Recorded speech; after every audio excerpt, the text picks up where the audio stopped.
السلام علیکم ورحمۃ اللہ وبرکاتہ۔ جب اللہ رب العزت کا کرم ہوتا ہے تو وسیلے بھی بن جاتے ہیں اور مانگنے کا طریقہ بھی آ جاتا ہے۔ منزلیں نہ بھی ملیں تو راستے بہت کچھ سکھا دیتے ہیں۔ انسان جب اندر سے ٹوٹ جاتا ہے تو وہ کسی بھی حالت میں خوش نہیں ہوتا۔ میرے بھائیو دوستو اور عزیز بہنوں، استغفار کے بہت زیادہ فوائد ہیں، چنانچہ ان میں سے چند ایک فائدے آپ کو انشاءاللہ بتائے جائیں گے۔ جو بندہ استغفار کا اہتمام کرتا ہے، اللہ تعالی چند انعامات اسے عطا فرما دیتے ہیں۔ حضرت حسن رضی اللہ تعالی عنہ ایک دفعہ تشریف فرما تھے۔ ایک بندہ آیا اور فرمایا، حضرت کوئی عمل بتائیں گناہ معاف ہو جائیں۔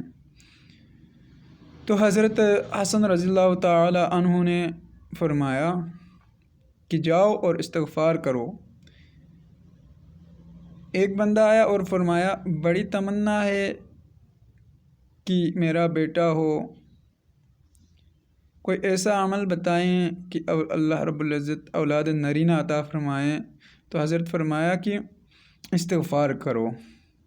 پھر ایک بندہ آیا اور فرمایا، حضرت مجھے کوئی عمل بتائیں، میرے اوپر بہت قرضہ ہے، اللہ تعالیٰ مجھے غنی کر دے اور میں قرضوں سے بچ جاؤں۔ تو حضرت حسن رضی اللہ تعالی عنہ نے ارشاد فرمایا کہ استغفار کی کثرت کرو۔ تو ایک بندہ بیٹھا ہوا تھا، تو اتنے میں دوسرا ایک بندہ آ گیا، کہا کہ میرے گھر میں پانی کا چشمہ آئے تو کیا ہی بات ہے۔ تو آپ نے پھر فرمایا کہ استغفار کی کثرت کیا کرو۔ چنانچہ وہ جو بندہ بیٹھا ہوا تھا اس نے کہا، حضرت کیا بات ہے، جو بھی آتا ہے سب کو آپ استغفار کا بتاتے ہیں۔ تو حضرت حسن رضی اللہ تعالی عنہ نے قرآن حکیم کی آیات مبارکہ بسم اللہ الرحمن الرحیم فَقُلْتَ تُسْتَغْفِرُوا رَبَّكُمْ إِنَّهُ كَانَ غَفَّارًا کہ اللہ رب العزت قرآن میں فرماتا ہے کہ استغفار کی کثرت کرو، گناہ معاف ہو جائیں گے۔ پر دوسرے بندے کے لیے قرآن کریم کی یہی آیت آگے پڑھتے گئے، یُرْسِلِ السَّمَاءَ عَلَيْكُمْ مِدْرَارًا کہ تم استغفار کی کثرت کرو گے تو آسمانوں سے اللہ رب العزت تمہارے لیے پانی برسائیں گے۔ وَيُمْدِدْكُمْ بِأَمْوَالٍ وَبَنِينَ مال سے تمہاری مدد فرمائیں گے اور اولاد سے، بیٹوں سے تمہاری مدد کرے گا۔ وَيَجْعَلْ لَكُمْ جَنَّاتٍ تمہارے لیے تمہارے باغوں کا پھل زیادہ کر دے گا۔ وَيَجْعَلْ لَكُمْ أَنْهَارًا اللہ پانی کے چشمے جاری فرما دے گا۔ تو میرے بھائیو دوستو، آج کے دور میں کتنے مسائل سے لوگ دوچار ہیں، کتنے لوگ دعاؤں کا کہتے ہیں، کبھی مولوی صاحب کے پاس جاتے، کبھی کس کے پاس، کبھی ڈاکٹر کے پاس۔ تو اللہ رب العزت نے اپنے کلام میں ہی حل رکھا ہے، ہم کرتے نہیں ہیں۔ نماز کی پابندی ہم نہیں کرتے ہیں۔ 99% جو بیماریاں ہوتی ہیں ہمارے، وہ واش روم الٹے جانے کی وجہ سے، سنت کے خلاف کرنے کی وجہ سے پیدا ہوتی ہیں۔